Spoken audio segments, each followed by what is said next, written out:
and this one is titled Condition 1. Ladies and gentlemen, what is Condition 1? That's a great question, and I'm glad you asked. Condition 1 is when your weapon is loaded with a round in the chamber. When the gun is in this condition, all that needs to be done is pull the trigger. If the gun has a safety, then you first release the safety, then pull the trigger. Let me give you a few examples of Condition 1.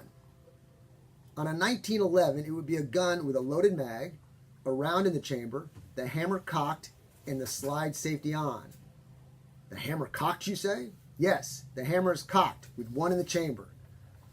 If you have a Glock or a similar pistol, then the mag would be loaded and one in the chamber. That's it. There is no safety on a Glock. And don't even tell me that little doodad in the trigger is a safety. The ultimate safety on a Glock is your finger. Now, when it comes to a revolver, whether you cock the hammer or just pull the trigger, the cylinder will rotate. When it does, it needs to fall on a cylinder with a round in that cylinder to be in Condition 1. So now that we have an explanation of what Condition 1 is, let me tell you why I think it's vital to have your weapon in that condition when it's being used for self-defense. The very last thing you want to do in self-defense is make more steps in your procedures to defend yourself. When it comes time to use your weapon, you'll probably have 3 to 4 seconds to deploy it and fire. That short period of time does not allow you to draw your weapon, rack the slide, or squeeze the trigger a couple times on a revolver. Regain your sight picture and shoot. I always use this analogy to explain it. When you're driving and get a flat tire, you don't grab the spare and take it to a convenience store to air it up, then put the tire on, do you? Of course not. The spare tire should be in good condition and have air in it already.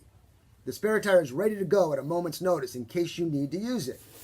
Your self-defense weapon that you carry should be the same way and condition. I said this one time to one of my students, and she looked at me perplexed. I told her she was being too safe. Too safe, she retorted. I said, yes. It gets to a point when safety can become counterproductive. Having a weapon loaded, but not chambered, in my opinion, is counterproductive. Yes. Condition 2 and Condition 3 are not even worth saying, let alone doing. So, ladies and gentlemen, when you're carrying a weapon for self-defense, there's only one thing to remember when it comes to your gun, and that one thing is Condition 1. Okay.